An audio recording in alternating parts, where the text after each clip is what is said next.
Hero సిద్ధార్థ్తో ప్రేమలో ఉన్న నటి అదితిరావు హైదరి ఎట్టకేలకు పెళ్లి గురించి స్పందించింది.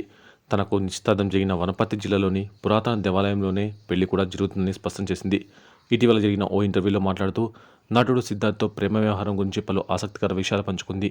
సిద్ధార్థ్ తనకు హైదరాబాద్లోని తన నానమ్మకు చెందిన ఓ స్కూల్లో ప్రపోజ్ చేశాడని, తన నానమ్మ ఆశీస్సుల కోసమే ఇలా చేసినట్టు చెప్పడం తనకెంతో నచ్చి ఓకే చెప్పానని చెప్పింది.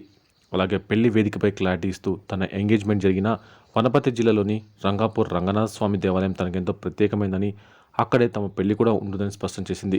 అలాగే పెళ్లి తేదీని పెద్దలు నిర్ణయిస్తారని, ఆ తేదీని తాను సిద్ధార్థ్ ఇద్దరం కలిసి అనౌన్స్ చేస్తామని చెప్పుకొచ్చింది. ఇక వీరు ఈ ఏడాది మార్చిలో వనపర్తి జిల్లాలోని శ్రీ రంగాపూర్ రంగనాథ స్వామి దేవాలయంలో సీక్రెట్గా ఎంగేజ్మెంట్ కూడా జరుపుకున్నారు. దీనిపై తెగ ప్రచారం జరిగిన ఎంగేజ్మెంట్ ఫోటోలు బయటకు రాకుండా జాగ్రత్త పడ్డారు. ఈ విషయాన్ని చాలా రోజులు గడిచిన తర్వాత సిద్ధార్థ్ మీడియా ముఖంగా ప్రకటించారు. ఎంగేజ్మెంట్ పెద్దల సమక్షంలో జరిగిందని, పెళ్లి కూడా పెద్దల నిర్ణయం ప్రకారమే జరుగుతుందంటూ అదితి క్లారిటీ ఇచ్చింది.